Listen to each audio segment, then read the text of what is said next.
Assalamualaikum warahmatullahi wabarakatuh. Waalaikumsalam.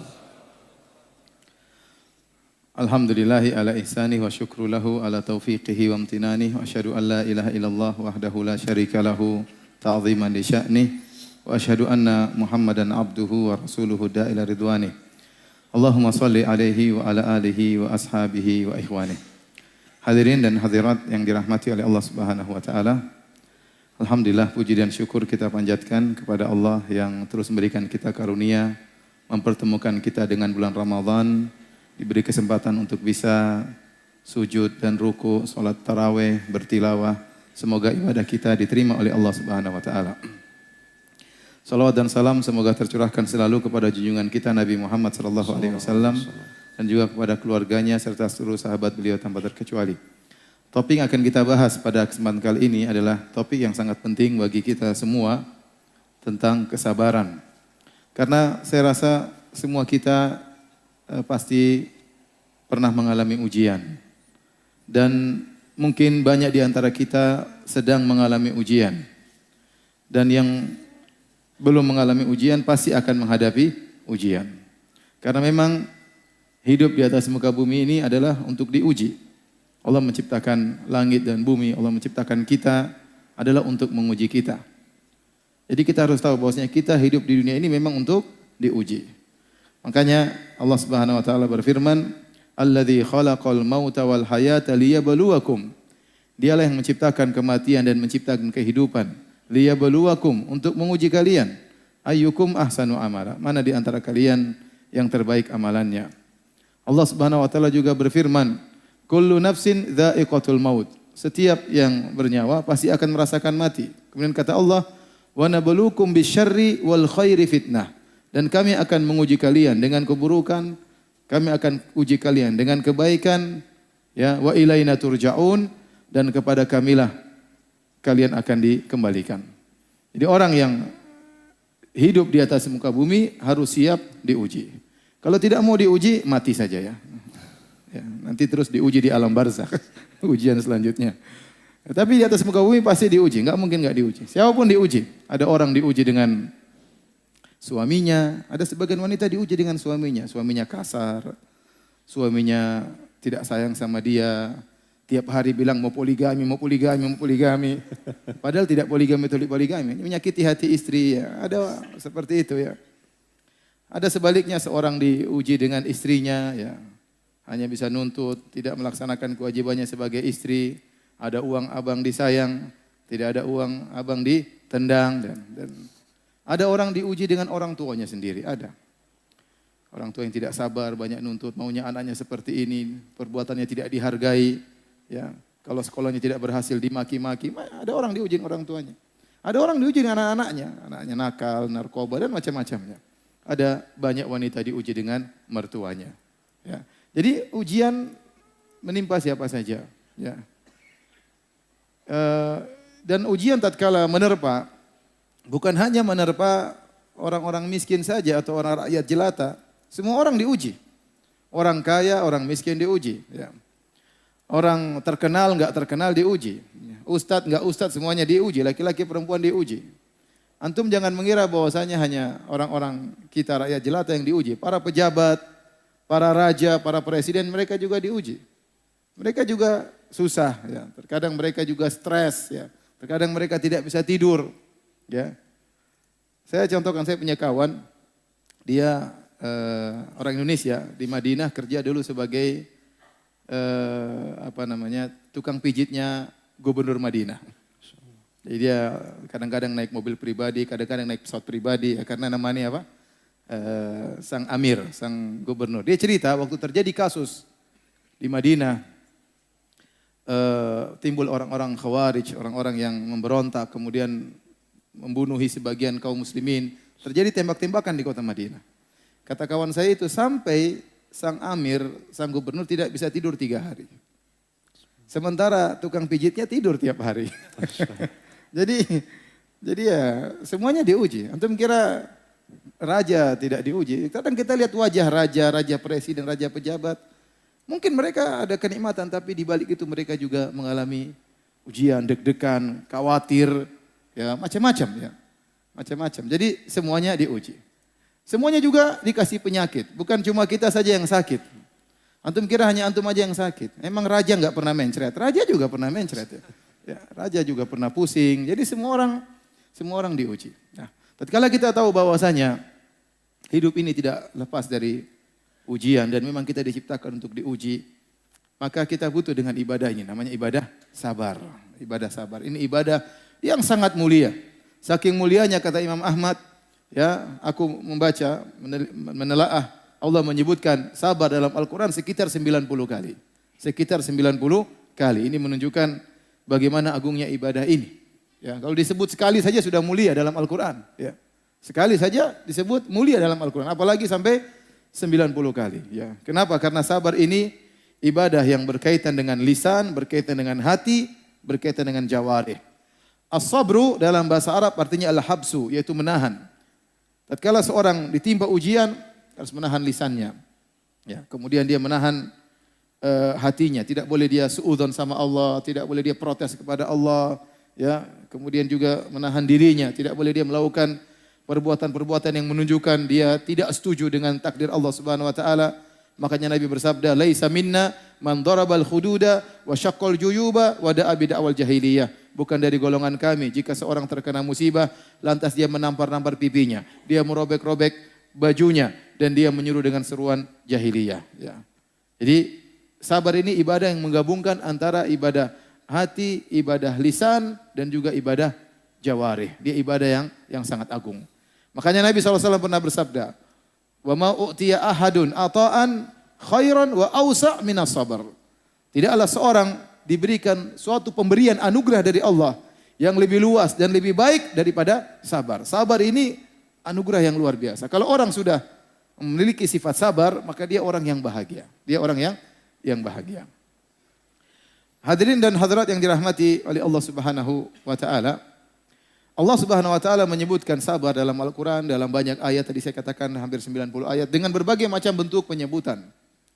Ya, di antaranya Allah Subhanahu wa taala menyatakan sabar itu pahalanya tanpa batas. Kata Allah Subhanahu wa taala, "Innama yuwaffas sabiruna ajrahum bighairi hisab." Sungguhnya Allah memberi ganjaran kepada orang-orang yang sabar bighairi hisab, tanpa hitungan. Pahalanya sangat banyak, ya. Pahalanya sangat banyak. Jadi untuk harus tahu bahwasanya ibadah itu bukan cuma salat, bukan cuma puasa, bukan cuma baca Quran, bukan hanya salat tarawih, bukan hanya sedekah. Sabar itu ibadah yang mulia. Barang siapa yang bersabar, pahalanya tanpa batas, kata Allah Subhanahu wa taala. Demikian juga Allah Subhanahu wa taala memuji orang-orang yang bersabar, ya. Kata Allah Subhanahu wa taala banyak ayat, di antaranya kata Allah Subhanahu wa taala, "Wa basyiris sabirin." Sebelumnya kata Allah, "Wa nabluwannakum bi syai'im minal khaufi wal ju'i wa naqsin minal amwali wal anfusi wath thamarat wa basyiris sabirin alladzina idza asabatuhum musibatun qalu inna lillahi wa inna ilaihi raji'un. Ulaika alaihim salawatu mir rabbihim wa rahmah wa ulaika humul muhtadun." Kata Allah Subhanahu wa taala, sungguh kami akan menguji kalian dengan sedikit rasa takut, kelaparan, kekurangan harta, ada nyawa yang hilang dari kerabat yang kita cintai, kekurangan hasil panen buah-buahan. Wa basyiris sabirin, berilah kabar gembira kepada orang-orang yang sabar. Siapa mereka? Alladzina idza asabatuhum musibah. Kalau mereka ditimpa dengan musibah apa saja? Idza asabatuhum musibah, ditimpa dengan musibah apa saja? Yang pertama kali mereka ucapkan, inna lillahi wa inna ilaihi raji'un. Kami ini milik Allah dan kami akan kembali kepada Allah Subhanahu wa taala. Kata Allah, ulaika alaihim salawatu mir rabbihim wa rahmah. Mereka itulah orang-orang yang memperoleh keberkatan yang sempurna dari Allah. Mereka dipuji oleh Allah Subhanahu wa taala dan mereka mendapatkan kasih sayang Allah Subhanahu wa taala. Wa ulaika humul muhtadun, dan mereka lah orang-orang yang mendapat petunjuk dari Allah Subhanahu wa taala. Allah puji mereka dengan pujian yang luar biasa.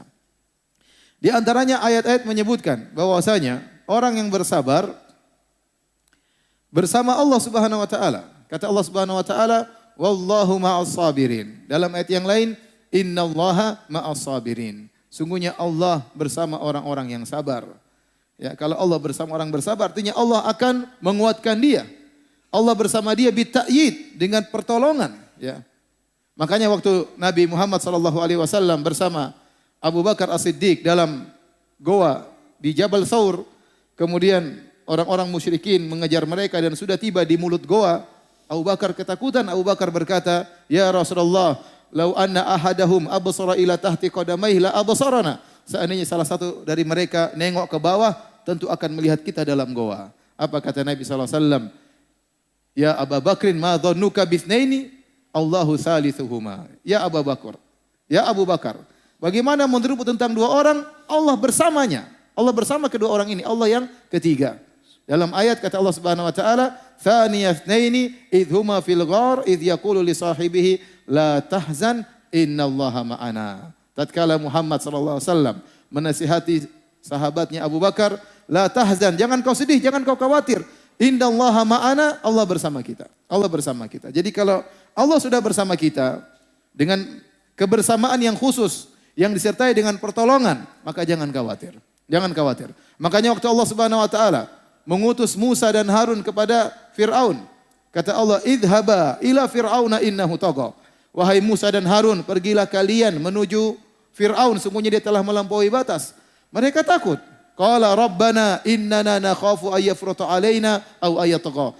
Ya Allah, ya Rabb kami, bagaimana kami pergi kepada Fir'aun? Dia akan melampaui batas kepada kami, akan menzalimi kami. Fir'aun, Musa dan Harun takut. Apa kata Allah? La takhafa, janganlah kalian berdua takut. Innani ma'akuma, sungguhnya aku senantiasa bersama kalian berdua. Asma'u wa ara, aku selalu mendengar kalian dan aku selalu melihat kalian. Aku mengawasi kalian. Jadi, kalau Allah bersama seseorang, maka jangan khawatir, Allah akan menolong dia. Salah satu cara agar Allah bersama kita, sabar. Sabar. Wallahu ma'as sabirin, innallaha ma'as sabirin. Allah bersama orang-orang yang sabar. Anda ingin dekat dengan Allah, ya bersabar. Di antara ayat yang menyebutkan tentang keutamaan sabar, Allah menjelaskan bahwasanya orang yang sabar dicintai oleh Allah Subhanahu wa taala. Kata Allah Subhanahu wa taala, "Wallahu yuhibbus sabirin." Allah mencintai orang-orang yang sabar. Betapa banyak orang ingin dicintai oleh Allah Subhanahu wa taala. Betapa banyak orang ngaku-ngaku cinta kepada Allah, tetapi cintanya bertepuk sebelah tangan. Dia ngaku cinta kepada Allah, tapi Allah tidak cinta sama dia. Makanya Ibnu Qayyim rahimahullah ta'ala punya perkataan yang sangat indah. Kata beliau, "Laisa sya'nu an tuhib, wa innama sya'nu an tuhab." Perkaranya bukan engkau mencintai Allah, tapi perkaranya yang penting, apakah kau dicintai Allah? Apakah kau dicintai oleh Allah? Tidak. Di antara cara agar Allah mencintai kita adalah kita bersabar. Dan kalau Allah sudah mencintai seorang hamba, Allah tidak akan mengazabnya. Allah tidak akan mengazabnya. Maka raihlah kecintaan kepada Allah dengan bersabar karena Allah Subhanahu wa taala. Tentunya kalau kita mau sebutkan ayat-ayat tentang kesabaran sangat banyak. Tadi disebutkan sampai 90 ayat, tentunya waktunya tidak akan cukup. Tapi itu saya sebutkan sebagian kecil dari ayat-ayat yang menjelaskan tentang keutamaan bersabar. Hadirin dan hadirat yang dirahmati oleh Allah Subhanahu wa taala. Tatkala kita berbicara tentang sabar, selalu konotasinya adalah sabar dalam menghadapi perkara-perkara yang tidak kita sukai. Sabar dalam perkara-perkara yang tidak kita sukai. Padahal sabar itu ada 3. Ya. Sabar itu ada 3. Sabar dalam menjalankan ketaatan kepada Allah Subhanahu wa taala. Yang kedua, sabar dalam meninggalkan kemaksiatan. Dan yang ketiga, sabar menghadapi takdir Allah yang terkadang tidak kita sukai. Sabar terhadap musibah. Ternyata sabar itu ada 3. Sabar dalam menjalankan ketaatan, sabar dalam meninggalkan kemaksiatan, dan sabar dalam menghadapi ujian. Sabar dalam menghadapi ujian. Dari sinilah kita tahu bahwasanya sabar itu sangat mulia, ya.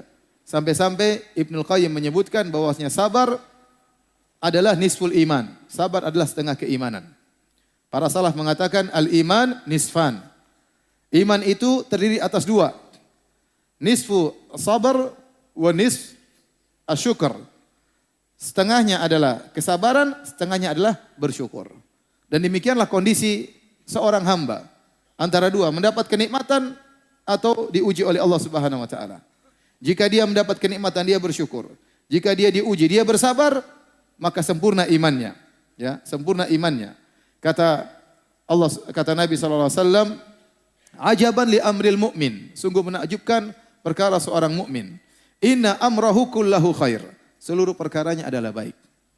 In asabahu sarra syakara fakana khairal lahu. Kalau dia ditimpa dengan kenikmatan, kesenangan, maka dia bersyukur dan itu lebih baik baginya.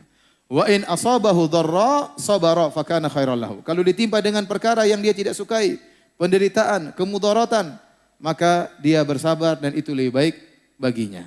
Maka jika seorang bisa mengumpulkan antara syukur dan sabar, dia telah sempurna imannya. Oleh karenanya terkadang Allah menggandengkan keduanya. Kata Allah Subhanahu wa taala, "Inna fi dzalika laayatin likulli sabarin syakur." Sungguh pada yang demikian itu ada tanda-tanda kebesaran Allah yang bisa ditangkap oleh siapa? Likulli sabarin syakur. Bagi setiap orang yang penyabar dan bersyukur. Maka seorang mukmin berusaha menggabungkan dua sifat ini, bersyukur dan bersabar. Baik, kita kembali kepada model-model kesabaran. Ada 3. Dan masing-masing ini penting. Ya. Yang pertama, sabar dalam menjalankan ketaatan. Ini berat. Ya. Menjalankan ketaatan tidak mudah. Ya. Salat 5 waktu di masjid tidak mudah, butuh kesabaran. Menyuruh keluarga untuk salat juga tidak mudah.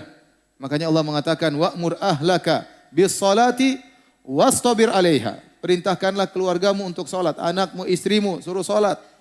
Wastabir 'alaiha, dan sabarlah. Sabar dalam menyuruh mereka salat, sabar dalam salat, butuh kesabaran.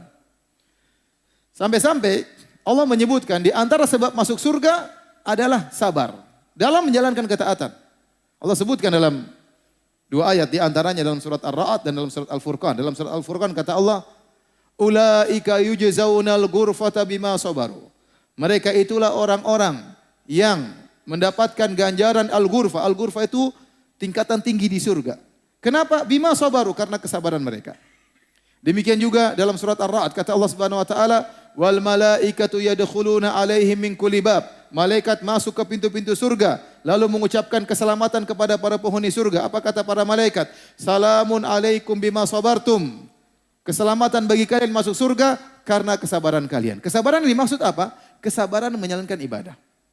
Di antaranya kesabaran karena menjalankan ibadah. Contohnya dalam surat Ar-Ra'd, Allah sebutkan ciri-ciri penghuni surga. Yang ini semua butuh kesabaran. Kata Allah Subhanahu wa taala, "Walladzina yufuna bi ahdillahi wa la yanquduna al-mitsaq." Ciri-ciri penghuni surga yang pertama, orang-orang yang menunaikan janji mereka kepada Allah dan mereka tidak membatalkan janji mereka. Kalau ada orang sudah bernazar, sudah berjanji, sudah bersumpah, harus dia jaga, dan ini butuh kesabaran. Ya, kata Allah Subhanahu wa taala, "Wahfadzu aimanakum." Jagalah sumpah-sumpah kalian. Dia sudah berjanji sama Allah, maka dia kerjakan. Kemudian kata Allah, "Walladzina yasiluna ma amarallahu bi ayyusal." Dan orang-orang yang menyambung silaturahmi, yang Allah perintahkan dia untuk menyambung silaturahmi dan tidak mudah menyambung silaturahmi, butuh kesabaran. Di antara silaturahmi teragung berbakti kepada orang tua, dan berbakti kepada orang tua juga butuh kesabaran. Makanya Nabi mengatakan, berbakti kepada orang tua dengan jihad. Fa fihi ma fajahid. Tatkala ada seorang minta izin untuk berjihad, Nabi bertanya, ahayyun walidak? Apakah kedua orang tuamu masih hidup? Kata dia, masih ya Rasulullah. Kata Rasulullah SAW, fa fihi ma fajahid. Berjihadlah dalam berbakti kepada kedua orang tua. Karena berbakti kepada kedua orang tua butuh kesabaran. Sabar untuk menengok mereka. Sabar untuk ngobrol dengan mereka. Apalagi sekarang kita sok sibuk ya. Sok sibuk sehingga terkadang lupa telepon orang tua, lupa mengunjungi orang tua, tidak sabar untuk ngobrol sama orang tua. Kalau telepon sama orang tua cepat-cepatan, butuh kesabaran. Ada rezeki berikan kepada orang tua, ini semua butuh kesabaran. Menyambung silaturahmi, berinteraksi dengan kakak, dengan adik, dengan sepupu, dengan tante, ini juga butuh kesabaran. Betapa sering terjadi cekcok antara kakak dan adik, cekcok antara sepupu, antara tante dengan om, ini butuh kesabaran. Sebagian orang mengeluh kepada saya, dia bilang, Ustadz, saya ini ya, kalau kasih uang sama adik-adik saya, dibilang sombong. Dibilang sombong. Kalau enggak kasih uang, dibilang pelit. Subhanallah. Ya. Jadi sabar. Ya. Silaturahmi butuh apa? Kesabaran. Ya. Walladzina sabaru butigha'a wajhi rabbihim wa aqamus salata wa anfaqu mimma razaqnahum sirra wa alaniyah wa yadra'una bil hasanati sayyi'ah. Ini ciri-ciri penghuni surga. Orang-orang yang bersabar karena mengharap wajah Allah Subhanahu wa taala. Orang-orang yang mendirikan salat, yang berinfak, sedekah butuh kesabaran. Betapa banyak godaan ingin beli ini, ingin beli anu, butuh kesabaran. Ya. Kemudian Membalas keburukan dengan kebaikan kata Allah juga sangat butuh kesabaran. Ini semua butuh kesabaran. Ini dalam surat Ar-Ra'd. Di akhir ayat kata Allah, malaikat berkata, "Salamun alaikum bima sabartum." Selamat masuk surga atas kesabaran kalian. Waktu Allah Subhanahu wa taala sebutkan tentang ciri-ciri ibadur rahman dalam surat Al-Furqan yang tadi diakhiri dengan ulaika yujzaunal ghurfata bima sabaru. Mereka itulah orang-orang yang diberi ganjaran ghurfah, surga yang tinggi karena kesabaran mereka. Kita lihat apa ciri-ciri mereka? Semuanya butuh kesabaran. Wa ibadur rahmanil ladzina yamshuna 'alal ardi hauna. Hamba-hamba Ar-Rahman yang berjalan di atas muka bumi dengan tawadhu. Tidak sombong, tidak angkuh. Mentang-mentang punya rumah mewah, mentang-mentang punya mobil mewah, mentang-mentang punya motor mewah, berjalan sombong, angkuh, gagah-gagahan. Enggak, mereka bersabar. Kemewahan tidak membuat mereka menjadi sombong. Haunan, tawadhu di hadapan manusia yang lain. Ini butuh kesabaran. Betapa orang kalau punya kekayaan ingin apa? Ingin nunjukkan, punya kelebihan ingin nunjukkan. Tapi mereka bersabar. Kata Allah, wa idza khatabahumul jahiluna qalu salama. Kalau mereka diajak bicara sama orang-orang jahil yang mungkin menyakiti hati mereka, mereka bersabar, ya. Qalu salama. Taat kepada Allah, mereka tetap mengucapkan kata-kata yang baik. Walladzina yabituna li rabbihim sujada wa qiyama. Orang-orang yang di malam hari sujud, salat malam, butuh kesabaran. Tidak mudah orang bisa konsisten dalam salat malam, enggak gampang, butuh kesabaran. Ya. Dan seterusnya, Allah sebutkan ciri-ciri mereka. Oleh karenanya saya katakan, menjalankan ketaatan butuh kesabaran. Butuh kekuatan iman. Saya selalu ingat tentang cerita Syekh Abdul Razak hafizahullah ta'ala. Beliau bercerita tentang bagaimana seorang bersabar dalam salat malam. Beliau cerita, saya punya guru orang Indonesia, kata Syekh Abdul Razak. Yang guru tersebut, saya tidak pernah mengenal dia dan dia tidak pernah mengenal saya. Tetapi saya sering mendoakan dia, meskipun dia tidak kenal dia. Bagaimana ceritanya Syekh Abdul Razak hafizahullah berguru sama orang Indonesia ini? Kata Syekh, dahulu di Masjid Nabawi, kalau sholat malam, jadi 10 hari terakhir mereka sholat taraweh 2 ronde. Ronde pertama 20 rakaat, ronde kedua 13 rakaat. Sekarang masih terus berlanjut. Tapi bedanya dulu, kalau ronde kedua yang 13 rakaat sampai 3 juz kalau tidak salah. Kalau sekarang cuma 1 juz seperempat. Jadi ronde kedua kita sholat dari jam 1 sampai 3 seperempat. Itu saya dapat sejak tahun 2001 waktu saya ke Madinah. Ronde pertama paling 2 jam, 20 rakaat. Yang kedua dari jam 1 sampai jam 3 seperempat. Nah dulu mungkin 20 tahun lalu, 30 tahun lalu. Kalau sudah ronde kedua sampai berjuz-juz, mungkin 2 juz, mungkin 3 juz. Kata saya pernah sholat malam di Masjid Nabawi. Tiba-tiba qadarullah, Allah mentakdirkan ada orang Indonesia datang di depan saya persis. Dia datang dengan pakai tongkat. Kakinya cuma 1, cacat.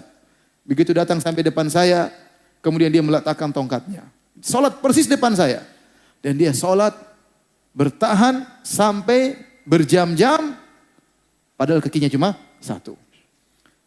Sejak saat itu saya ngerti, bahwasanya kekuatan itu bukan kekuatan jasad, tetapi kekuatan iman. Ini orang kalau secara fisik tidak kuat, tapi imannya membuat dia bisa sabar, taat kepada Allah, mungkin 2 jam, mungkin 3 jam, sholat dengan kaki 1. Ya. Betapa banyak orang badannya gede, berotot, ya mungkin juara olahraga, tapi bangun untuk sholat subuh nggak kuat, nggak kuat. Untuk membuka matanya nggak kuat, apalagi mengangkat apa? Kepalanya nggak kuat. Jadi kekuatan yang sungguhnya adalah iman, bukan kekuatan fisik. Kata Syekh, sejak saat itu saya sering mendoakan guru saya ini. Dia tidak pernah mengenal saya tidak pernah mengenal dia, tapi dia telah memberikan pelajaran yang besar bagi saya. Oleh karenanya masalah ketaatan ini butuh kesabaran. Di antara cara mudah kita untuk sabar, ya, maka kata Allah, wasbir nafsaka ma'al ladzina yad'una rabbahum. Bersabarlah, kita cari teman. Cari teman komunitas, kita kumpul-kumpul seperti ini, ya. Dengan kita berteman dengan orang-orang yang soleh, kita bisa bersabar. Melihat mereka bertakwa, melihat mereka baca Quran, melihat mereka berusaha hafal Quran, melihat mereka berdakwah, mereka mengorbankan harta mereka untuk Allah, kita terpancing untuk bersabar.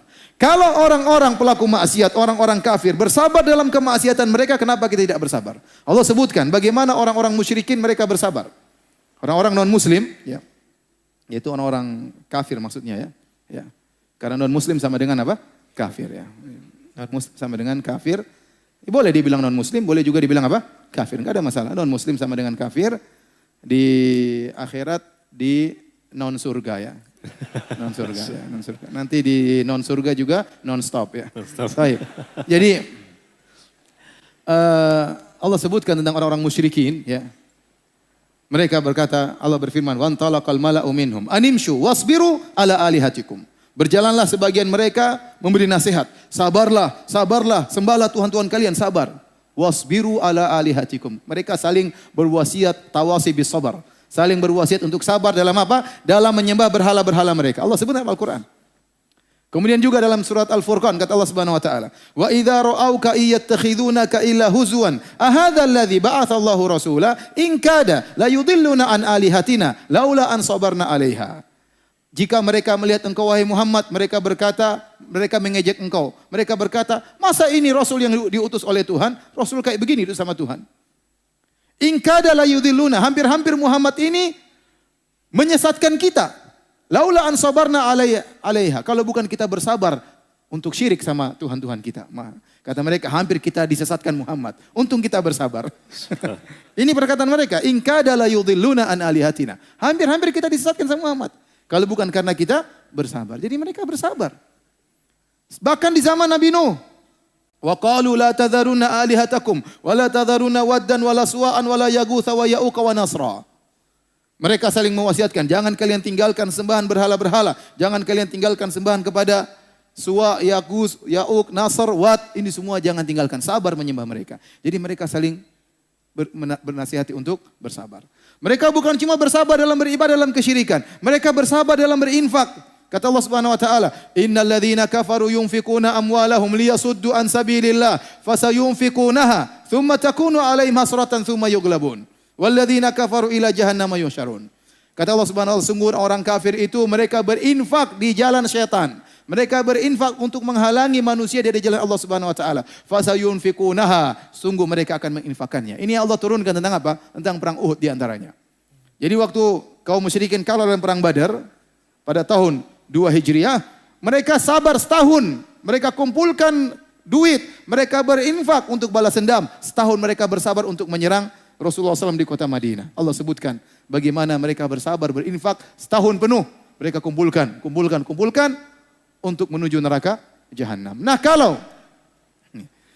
mereka orang-orang kafir sabar dalam kemaksiatan mereka, dalam kekufuran mereka menuju neraka, kenapa kita tidak bersabar dalam menuju surga Allah Subhanahu wa taala? Ada seorang, saya dengar ceramah seorang syekh dari Arab, dia berkata, jadi seorang syekh berjalan ke belantara Afrika ingin berdakwah. Dia ingin berdakwah di pedalaman Afrika. Maka dia berjalan sampai di off-road, kemudian dia berjalan lagi lewati lumpur, sampai entah berjam-jam atau berhari, saya lupa. Ya, pokoknya sampai jauh, sampai di tengah hutan belantara Afrika ingin berdakwah. Dia merasa dia sudah berjuang, dia merasa dia sudah berkorban. Ternyata sampai di sana, dia dapat seorang wanita misionaris sudah bertahun-tahun tinggal di situ. Masya Allah, kalah sabar rupanya. Sabar. Luar biasa. Jadi jangan ente sangka ente aja yang sabar. Ya akhi ya ukhti, al-muslimah. Ya. Non-muslim juga bersabar dalam menyerukan kepada kekufuran, kemaksiatan. Bahkan sebagian orang bermaksiat sabar. Ya, kalau ada dulu seorang wanita mungkin di suatu kampung, kampungnya masih baik, masih orang banyak berjilbab, masih penuh kesopanan. Tiba-tiba ada orang pulang mungkin dari Jakarta, pergi ke kampung, perempuan berubah akhlaknya, ya karena terkontaminasi di Jakarta, pulang-pulang tahu-tahu pakai baju you can see, rok you can see, semuanya you can see, ya. Pakai baju kekecilan semuanya, ya. Kelihatan, mohon maaf mungkin pahanya, kemudian dia berjalan keluar dari rumahnya. Waktu dia keluar dari rumahnya pasti orang maki-maki. Itu anak siapa itu? Enggak punya malu, enggak punya malu. Tapi dia bersabar. Dia bersabar, akhirnya banyak pengikutnya. Jadi hadirin hadirat Allah Subhanahu wa taala, kita ini bersabar dalam ketakwaan, yang pelaku maksiat aja bersabar. Kenapa kita tidak bersabar dalam jalan ketaatan? Ini sabar yang pertama. Ya sabar dalam jalan ketaatan. Yang kedua adalah sabar dalam meninggalkan maksiat. Ini juga sangat luar biasa. Ini sabar dalam meninggalkan maksiat ini berat, terutama zaman now. Ya. Terutama zaman now, cewek-ceweknya cewek-cewek zaman now. Laki-laki terutama hati-hati ya. Zaman sekarang zaman fitnah. Butuh kesabaran meninggalkan maksiat. Butuh kesabaran menundukkan pandangan. Ya. Butuh kesabaran menundukkan pandangan. Ini butuh kesabaran ekstra luar biasa terutama zaman sekarang. Ya. Karena meninggalkan maksiat ini ya tidak mudah. Sekarang fitnah di mana-mana. Oleh karenanya, ya Contoh yang paling indah adalah contoh yang disebut oleh Allah Subhanahu wa taala dalam Al-Qur'an tentang Yusuf alaihissalam. Antum sering dengar bagaimana Yusuf diuji, alaihissalam diuji dengan ujian yang luar biasa. Sampai kata para ulama, di antaranya Syekhul Islam Ibnu Taimiyah rahimahullah taala, ujiannya Yusuf waktu dilempar di sumur masih lebih ringan daripada dia diuji waktu digoda oleh Zulekha. Kenapa? Waktu dia dilempar di sumur itu dia ittirari, terpaksa, dia tidak ada pilihan lain. Sehingga dilempar dalam sumur terpaksa bersabar. Tetapi tatkala diuji oleh Zulekha dia punya pilihan. Pilihan meninggalkan maksiat atau pilihan bermaksiat. Sabrun ikhtiyari disebut dengan sabar pilihan. Nah, sabar pilihan lebih afdal daripada sabar ittirari, sabar terpaksa. Ibnu Taimiyah sebutkan bahwasanya sabarnya Yusuf waktu digoda oleh Zulekha lebih afdal daripada sabarnya waktu dilempar dalam apa? Dalam sumur. Kenapa? Waktu dia diuji oleh Zulekha, diuji dengan berbagai macam ujian. Di antaranya Zulekha sangat cantik jelita.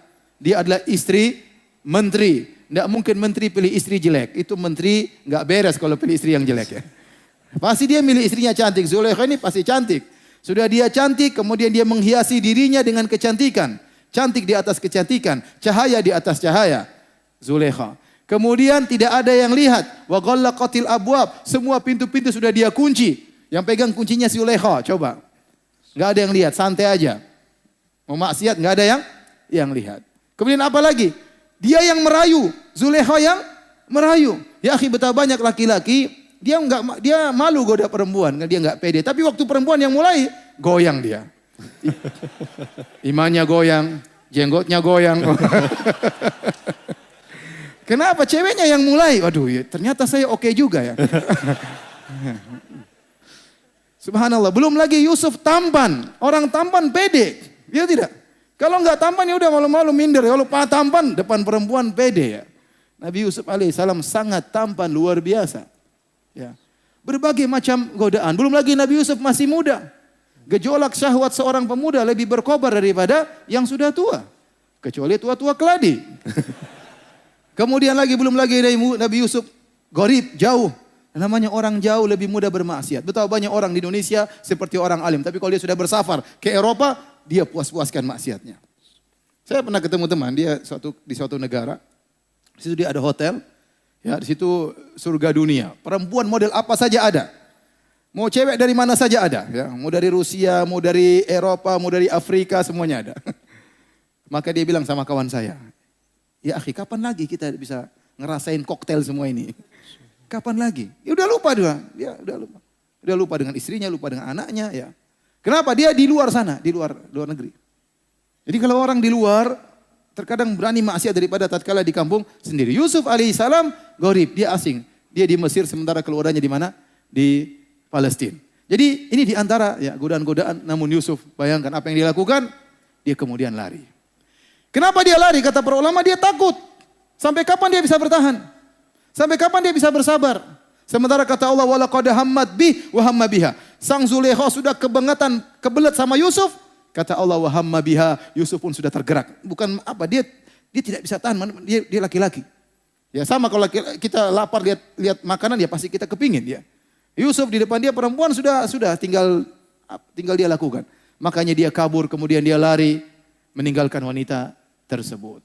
Subhanallah, ini ujian sangat luar biasa. Siapa pemuda di zaman sekarang bisa seperti Nabi Yusuf alaihissalam? Subhanallah. Jangankan digoda sama perempuan cantik, sama perempuan pas-pasan aja KO dia. Apalagi kata orang, ya rumput tetangga lebih hijau. Benar. Istri kita cantik ya, kita lihat perempuan mungkin kurang cantik. Tapi setan menghiasi seakan-akan perempuan yang kurang cantik itu lebih cantik daripada istri kita. Padahal istri kita lebih cantik. Sehingga kita lihat lebih cantik perempuan daripada istri kita. Apalagi kalau ternyata lebih cantik dari istri kita. Lebih bahaya lagi. Jadi luar biasa ya. Tapi ada cerita. Ini cerita di kejadian di Universitas Islam Madinah. Saya diceritain sama kawan saya. Saya tidak menghadiri kejadian tersebut. Tapi saya diceritain oleh kawan saya orang Libya. Jadi kita di Madinah. Orang-orang tinggal sekamar. Satu kamar 3 orang. Ada 4 orang. Dan biasanya dicampur. Nggak boleh Indonesia semuanya. Enggak. Kalau Indonesia semuanya nanti bahasa Arab tidak berkembang. Ngomongnya Indonesia terus ya. Jadi dicampur. Saya dulu tetangga saya satu kamar itu dikasih petak-petak. Tetangga saya orang Afrika sama orang Bangladesh ya. Terkadang ganti tetangga orang Sudan dan macam-macam. Nah, ada suatu ruangan, di situ kamar. Kebetulan di situ ada Afrika, satu kamar dengan orang Rusia. Dan kita belajar di sana 9 bulan. 9 bulan nanti baru libur 3 bulan. Saya waktu sudah berkeluarga. Jadi saya pergi di Madinah, kemudian saya belajar 9 bulan. Sedih luar biasa meninggalkan istri 9 bulan ya. Antum tidak merasakan. Nanti setelah itu 3 bulan baru saya ketemu istrinya. Nanti setelah 3 bulan lagi happy-happynya, balik lagi 9 bulan. Berat. Terus saya pulang lagi 3 bulan, sudah punya anak. Alhamdulillah. Masya Allah. Nah, kadang-kadang saya mau telepon istri, zaman dulu orang tidak punya telepon. Telepon harus pakai wartel dan itu mahal. 1 menit 14 real dulu. Bayangkan, duit kita berapa 1 menit 14 real. Supaya murah, saya bangun tengah malam, jam 2 saya telepon. Bukan buat sholat malam, buat telepon istri. Kenapa? Karena kortingannya 50%. Jadi intinya ini sekedar intermezzo aja. Kemudian intinya, satu kamar ini ada Afrika, ada Rusia. Biasa kalau kita mau pulang, kita beli oleh-oleh buat istri. Saya biasa belikan abaya, belikan cadar, beli macam-macam buat istri 3 bulan libur. Nah, orang Rusia ini sekamar dengan orang Afrika. Orang Rusia ini dia pengen pulang, maka dia beli oleh-oleh buat istrinya. Belilah dia cadar dan baju abaya. Rupanya dia pakai di kamar, dia tes. Rusia, mungkin jenggot panjang segala ya tes. Pakai tes, dia pakai cadar. Dia lagi pakai baju cadar, pakai tahu-tahu temannya Afrika datang. Maka dia goda, bercanda dia. Si Afrika ketakutan. Lah, enggak. Enggak katanya. Masya Allah, Yusuf Afrika. Sampai sebagian teman menggelarinya Yusuf Afrika. Dia lari ketakutan. Masya Allah. Ada di zaman sekarang. Ya. Luar biasa. Jadi para hadirin hadirat yang hati Allah Subhanahu wa taala. Sabar meninggalkan kemaksiatan di zaman sekarang tidak mudah. Berat. Tapi kita perlu perjuangan agar kita bisa menghindarkan diri daripada kemaksiatan tersebut. Ada beberapa hal disebutkan oleh para ulama. Bagaimana agar kita bisa menghindarkan diri daripada maksiat. Ini berat, tapi kita harus hadapi. Bersabar dari kemaksiatan bisa ditempuh dengan 3 perkara. Pertama, karena takut kepada Allah. Yang kedua, karena malu kepada Allah. Dan yang ketiga, karena cinta kepada Allah. 3 ini. Pertama, karena takut. Yang kedua, karena malu. Yang ketiga, karena cinta. 3-tiganya bisa membuat kita menghindarkan maksiat. Yang pertama, kita meninggalkan maksiat takut kepada Allah. Jangan-jangan kita sedang bermaksiat tahu-tahu meninggal dunia. Betapa banyak orang meninggal dunia sedang berzina. Sedang berzina tahu-tahu Allah cabut nyawanya. Ya, betapa banyak orang sedang minum khamar, Allah cabut nyawanya.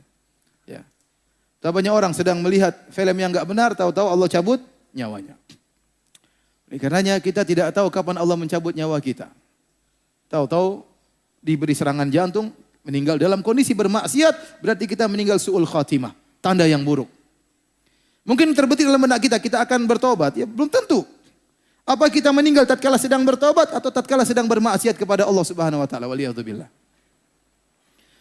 Nabi SAW Allah mengatakan, "Qul inni akhafu in asaitu rabbi adzaba yaumin azim." Katakanlah wahai Muhammad, inni akhafu in asaitu rabbi adzaba yaumin azim. Katakanlah wahai Muhammad, aku takut kepada Rabbku dengan azab yang pedih kalau aku bermaksiat kepada Allah Subhanahu wa taala.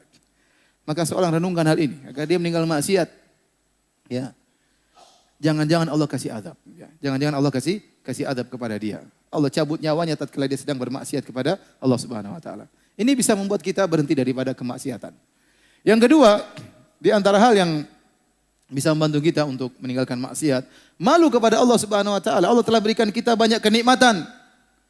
Tapi kita gunakan nikmat tersebut untuk membangkang perintah Allah Subhanahu wa taala. Makanya Nabi Yusuf alaihissalam waktu dia digoda oleh Zulaikha, dia berkata, ya, "Innahu rabbi ahsana maswaya." Bagaimana saya mau menuruti engkau wahai Zulaikha? Rabbi ahsana maswaya. Kata sebagian ahli tafsir mengatakan, Nabi Yusuf berkata, "Suamimu, tuanku, baik sama saya. Bagaimana saya mengkhianati istrinya?"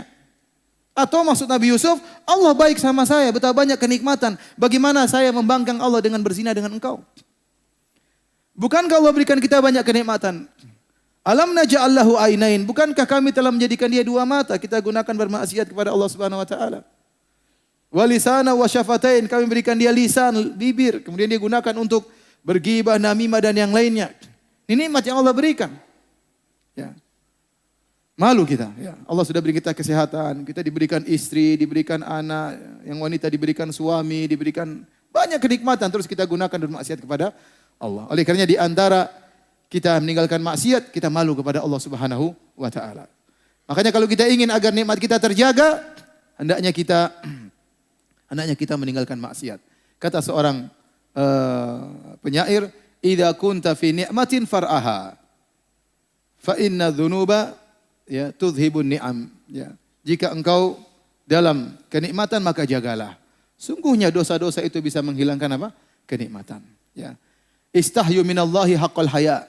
Kata Nabi SAW, malulah kepada Allah dengan sebenar-benarnya malu. Latih diri kita, kita malu kepada Allah Subhanahu wa taala. Malu, ya Allah.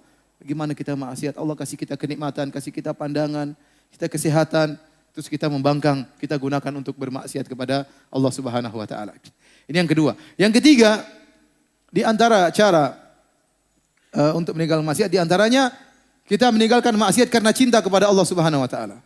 Bagaimana bisa? Kita tahu kalau kita sudah mencintai seseorang, orang ini nyuruh apa saja kita akan kerjakan. Contoh kita cinta sama istri kita suruh apa saja kita kerjakan. Ya, selama mungkin kita lakukan, meskipun harus pergi ke Gunung Himalaya, pergi sendiri. Ikuti, kita akan ikut. Meskipun harus ke awan, kita ke awan kalau bisa. Ternyata nggak bisa kan. Intinya, istri suruh apa saja kalau kita cinta, kita mau. Ya. Istri ngelarang ini, meskipun kita suka, daripada istri saya marah, enggak lah. Saya enggak pengen istri saya marah. Kenapa? Karena cinta kepada istri. Nah demikian kalau kita cinta kepada Allah, Allah tidak suka kita begini, jangan kita kerjakan. Buktinya Anda mencintai Allah, Anda melakukan apapun yang diperintahkan oleh Allah. Kalau Anda ingin bukti bahwasanya ada cinta kepada Allah. Dan kalau Anda ingin, Allah tetap mencintai Anda. Setiap kita bermaksiat, kita menghilangkan kecintaan Allah dari diri kita. Semakin kita bermaksiat, semakin kita jauh dari Allah Subhanahu wa taala. Dan kita tidak ingin jauh dari Allah. Musibah kalau kita jauh dari Allah Subhanahu wa taala. Betapa banyak orang ngaku-ngaku cinta kepada Allah, namun tidak terbukti. Malah sebaliknya, dia bermaksiat kepada Allah Subhanahu wa taala. Itu bukti bahwasanya dia tidak cinta kepada Allah Subhanahu wa taala. Karena kelaziman dari orang cinta kepada Allah, bahwasanya apa yang diperintahkan oleh Allah dia kerjakan, apa yang dilarang oleh Allah akan dia tinggalkan. Jadi hadirin dan hadirat yang hati Allah Subhanahu wa taala, ya. Inilah kesabaran kedua yang tidak kalah beratnya adalah meninggalkan maksiat, bersabar karena Allah Subhanahu wa taala. Di hati-hati kalau Anda misalnya lagi di malam hari, tiba-tiba ada cewek WhatsApp. Sudah, Anda jangan macam-macam ya. Terima WhatsApp, Anda segera delete. Ya. WhatsApp kedua kali, mulai hati Anda goyang. Ini cewek serius kayaknya. Anda blokir. Jangan Anda nggak blokir. Kalau Anda nggak blokir bahaya. Akhirnya Anda simpan gambarnya, simpan fotonya. Suatu saat nanti kalau Anda lagi marah sama istri, Anda murojaah itu gambar. Foto. Oke juga ini. Hati-hati. Jangan. Ya. Fitnah wanita luar biasa. Saya katakan kepada laki-laki, fitnah wanita itu luar biasa. Anda harus sabar tundukkan pandangan. Anda harus sabar tidak ya ketawa ketiwi sama istri orang lain, tidak boleh. Anda harus sabar tidak menerima setiap ya, pembicaraan dengan wanita. Ya. Anda harus jaga diri. Ya. Sekalian Anda terjebak bahaya. Ya. Bahaya. Ini fitnah yang paling besar bagi laki di zaman sekarang ini. Dan setiap zaman. Bahwasanya, ma taraktu ba'di fitnatan adhara ala rijal minan nisa. Tidak ada fitnah yang aku tinggalkan lebih besar bagi laki seperti fitnah apa? Wanita. Apalagi di zaman sekarang ini. Di mana-mana wanita dijadikan bahan iklan. Iklan apapun ada perempuan. Iklan odol ada perempuan. Iklan mobil ada perempuan. Iklan motor ada perempuan. Iklan HP ada perempuan. Ya, HP-nya kecil, perempuannya apa? Gede. Ya. Itu yang jadi memang susah ya. Ya. Tapi ya kita harus bersabar. Ya, bersabar. Taib. Yang ketiga, inilah sabar yang sering dipahami oleh orang. Sabar menghadapi musibah. Sabar menghadapi apa yang tidak disukai. Padahal namanya ujian itu bukan cuma musibah saja. Makanya tadi saya sebutkan di awal pengajian Allah Subhanahu wa taala berfirman, "Kullu nafsin dha'iqatul maut wa nabluukum bisyarri wal khairi fitnah wa ilaina turja'un." Kata Allah Subhanahu wa taala, ya, Setiap yang bernyawa pasti merasakan kematian. Dan kami menguji kalian dengan keburukan dan kami uji kalian dengan kebaikan. Keburukan maksudnya apa? Seperti disempitkan harta, seperti sakit. Ya, ini contoh keburukan. Seperti dizolimi oleh orang. Ini ujian keburukan. Namun di sana juga ada ujian kebaikan. Allah sebutkan fitnah. Fitnah dalam bahasa Arab artinya ujian. Ujian kebaikan, contoh diberi harta yang banyak.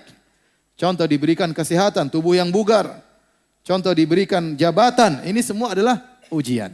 Ya. Sebagaimana kita bersabar menghadapi ujian yang ini, kita juga harus bersyukur menghadapi ujian kenikmatan. Ya.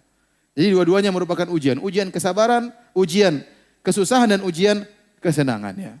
Tapi tentunya memang kalau kita disuruh milih, kita lebih milih diuji dengan apa? Kekayaan atau dengan kemiskinan? Disuruh milih apa? Uji dengan kekayaan atau kemiskinan? Kekayaan ya, itu sudah otomatis ya. Senang jadi miskin bersabar atau kaya bersyukur? Kaya bersyukur ya. Itu sih maunya kita tapi pinginnya kaya seperti Nabi Sulaiman ya. Kaya nanti mati masuk surga. Nabi Sulaiman enak, kaya raya, raja, istri banyak, mati masuk apa? Surga. Namun sering tidak demikian ya. Tidak sesuai dengan keinginan kita. Tapi intinya dia sedang berbicara tentang sabar tatkala terkena musibah yang tidak kita sukai. Ingatlah para hadirin hadirat yang dirahmati oleh Allah Subhanahu wa taala, bahwasanya seorang semakin beriman, semakin tinggi ujiannya. Ibarat pohon semakin tinggi, semakin diterpa oleh angin. Oleh karenanya orang yang paling berat ujiannya adalah orang-orang yang semakin beriman. Kata Nabi SAW, Asyadun nasi bala'an al-anbiya. Orang yang paling berat ujiannya adalah para nabi. Thumma salihun, kemudian orang-orang saleh. Thummal amsal fal amsal, kemudian selanjutnya dan selanjutnya.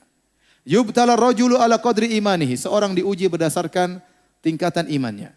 In kana fi imanihi salabatun zida fi balaihi. Kalau ternyata imannya kokoh waktu diuji, Allah tambah lagi ujiannya. Wa in kana fi imanihi riqatun khufifa anhu. Tatkala diuji imannya lemah, Allah turunkan level ujiannya. Idza ahabballahu qauman ibtalahum. Kata Nabi, jika Allah mencintai sebuah kaum, Allah akan uji mereka. Ya. Jadi iman sesuai dengan ujian sesuai dengan kadar keimanan. Makanya kalau antum tanya siapa orang paling diuji? Nabi Muhammad SAW. Ujiannya luar biasa. Saya ceritakan sebagian ujian Nabi SAW. Biar antum tahu bahwasanya masuk surga tidak semudah yang dibayangkan. Perlu perjuangan. Nabi SAW lahir dalam kondisi yatim. Sudah enggak punya bapak. Kemudian dia dipelihara di Taif bersama ibu susuannya. Kemudian diambil lagi oleh ibunya. Pisah dari ibunya. Kemudian baru tinggal sama ibunya. Ya, sampai dia berumur 6 tahun. Waktu dia umur 6 tahun, ya lagi sayang-sayangnya kepada ibunya. Dia baru bertemu dengan ibunya 2 tahun. Karena dia tinggal di Taif sampai 4 tahun. Rasulullah SAW 2 tahun mau diambil sama ibunya. Halimah Sa'diyah melarang, jangan. Karena waktu Nabi bersama dia banyak keberkahan. Akhirnya ditahan sampai 4 tahun. Setelah 4 tahun baru diambil oleh ibunya. Kemudian ditinggal bersama ibunya.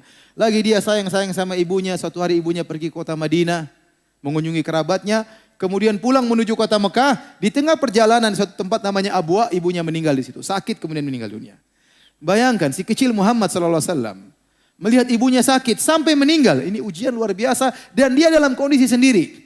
Ibunya tidak meninggal di Madinah tempat kerabatnya. Atau tidak meninggal di Mekah tempat om-omnya. Seandainya meninggal di Mekah tentu omnya akan datang. Om-omnya akan datang memeluk dia. Seandainya meninggal di Madinah mungkin kerabatnya akan datang. Lagi safar di tengah perjalanan meninggal dunia. Abwa. Umur 6 tahun lihat ibunya sakit sampai meninggal, tidak ada keluarga sama sekali. Bayangkan bagaimana beratnya ujian Rasulullah SAW. Kemudian Rasulullah SAW tinggal bersama kakeknya. Sampai 8 tahun kemudian tinggal bersama pamannya Abu Talib. Abu Talib seorang yang miskin. Sehingga Nabi SAW di antara kegiatannya mengembalakan kambing, membantu pamannya. Masih kecil Nabi kerja mengembalakan kambing, kambing milik orang, dapat kororit, sedikit upah untuk dia bantu pamannya. Kemudian akhirnya Rasulullah SAW pada usia 25 tahun menikah dengan seorang wanita Khadijah radhiyallahu taala anha. Kemudian Nabi tinggal bersama Khadijah selama 25 tahun. Betapa cintanya Nabi kepada Khadijah sampai Nabi berkata, "Inni qad ruziktu hubbaha." Aku telah dianugerahi oleh Allah mencintai Khadijah. Kenapa Nabi begitu cinta sama Khadijah? Karena Khadijah wanita sangat soleha. Istri sangat soleha. 25 tahun tidak pernah angkat suara di hadapan Nabi SAW. Apakah ada istri yang seperti zaman now? Ya. Tidak pernah angkat suaranya. Ya. Kalau ada saya kasih HP. Ada yang istrinya nggak pernah angkat suaranya? Luar biasa, 25 tahun tidak pernah angkat suaranya. Selalu sayang kepada Nabi. Teman curhat Nabi. Nabi di luar dimaki-maki sama orang musyrikin. Dituduh orang gila, dituduh penyihir, dituduh dukun, dituduh majnun, dituduh macam-macam pembohong. Padahal Nabi dari, kalau kita katakan dari nasab yang sangat tinggi. Tetapi dituduh dengan tuduhan tidak. Dia butuh teman curhat. Di mana? Di rumahnya Khadijah radhiyallahu ta'ala anha. Ini Nabi sangat cinta kepada Khadijah. Bagaimana patuhnya Khadijah waktu Nabi SAW pertama kali dapat wahyu. Nabi SAW tiba-tiba hubiba ilaihi al-khala. Rasulullah SAW ingin bersendirian. Maka dia minta izin sama istrinya ingin berkhalwat pergi ke Gua Hira. Minta bekal. Istrinya enggak tanya macam-macam. Mas, udah sini aja mas. Nang kene wae mas. Lapor, sana jauh-jauh naik gunung 600 meter ngapain mas? Enggak, dia bikinkan bekal, dia kasih sama Nabi SAW, Nabi pergi, bayangkan. Nabi naik sampai di atas, Nabi berdiam sana berhari-hari, bekal habis, Nabi pulang lagi. Minta bekal lagi, Khadijah bikin lagi, subhanallah. Selamat jalan suamiku, pergi lagi, bekal habis, pulang lagi, minta kasih lagi, enggak protes. Subhanallah. Ya. Kemudian sampai akhirnya Nabi di Gua Hira, kemudian malaikat Jibril datang memeluknya, melepasnya meluknya, Nabi ketakutan. Sampai Nabi gemetar, Nabi pulang dari gunung ketakutan ketemu istrinya. Nabi berkata langsung, Zammiluni, selimuti aku wahai istriku.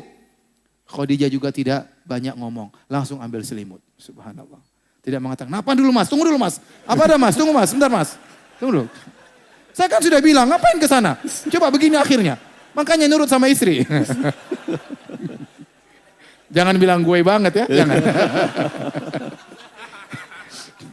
Jadi bayangkan luar biasa. Ambil selimut selesai. Setelah Nabi tenang baru Nabi ngomong sendiri. Laqad khasyitu ala nafsi. Tempat curhatnya. Aku khawatir suatu keburukan menimpa pada diriku. Apa Khadijah? Kata Khadijah menenangkan suaminya. Kallafallahu abshir la yukhzikallahu abada. Demi Allah sekali-sekali Allah tidak akan menghinakan engkau wahai suamiku. Subhanallah. Menenangkan apa? Hati suaminya. Harusnya perempuan seperti itu. Bagian suami kalau pulang dari kantor ngomel sama istrinya. Itu istriku, sayangku. Itu teman di kantor yang kurang ajar. Siapa? Abu Fulan tuh kurang ajar banget. Dia sering nyakiti hati saya. Harusnya istrinya bilang, sabar mas. Istrinya bilang, iya istrinya juga sama itu mas. Jadi provokasi.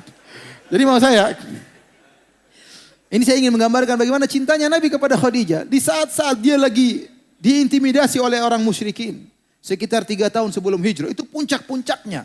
Kaum musyrikin mengintimidasi Nabi SAW. Keras terhadap sahabat.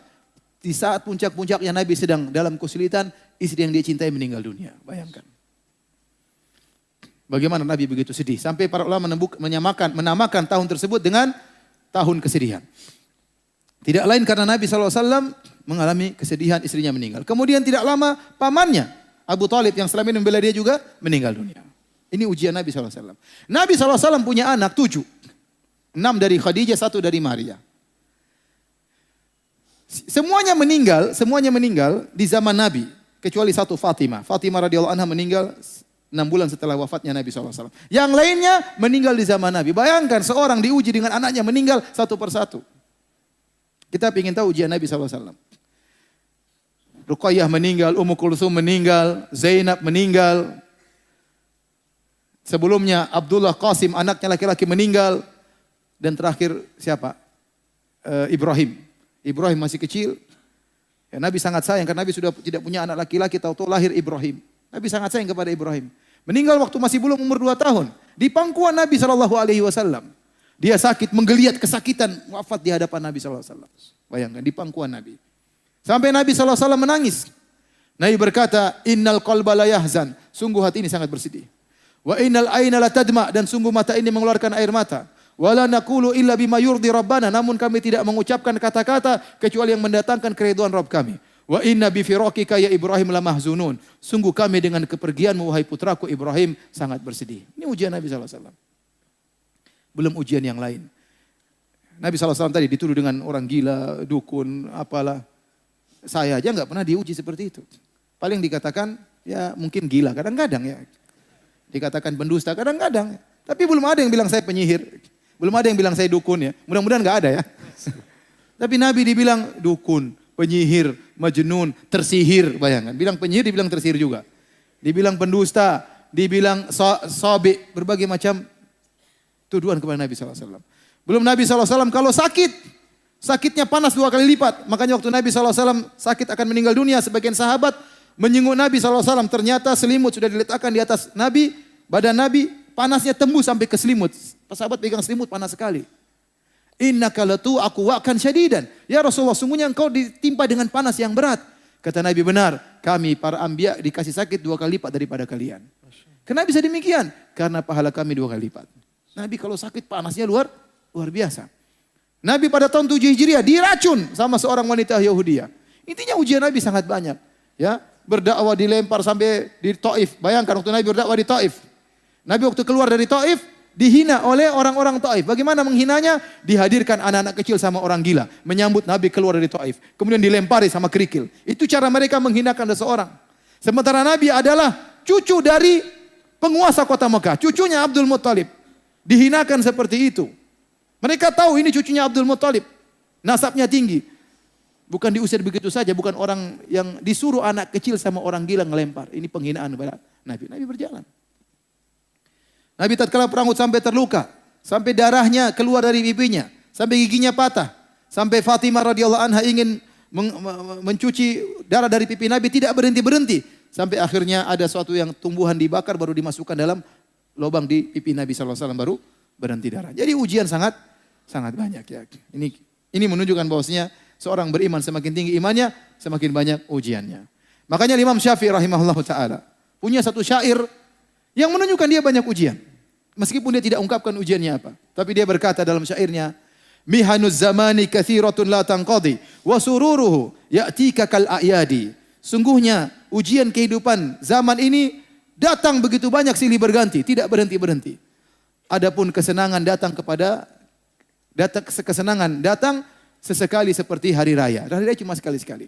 Ini menunjukkan Imam Syafi'i diuji dengan ujian yang sangat banyak. Rahimahullahu ta'ala. Oleh karenanya para hadirin dan hadirin Allah Subhanahu wa taala, seorang ya beriman pasti diuji. Tidak mungkin dia tidak diuji, ya. Pasti diuji, ya. Dengan ujian yang Allah kehendaki bagi dia dalam rangka untuk mengangkat derajatnya atau dalam rangka untuk menghapuskan dosa-dosanya.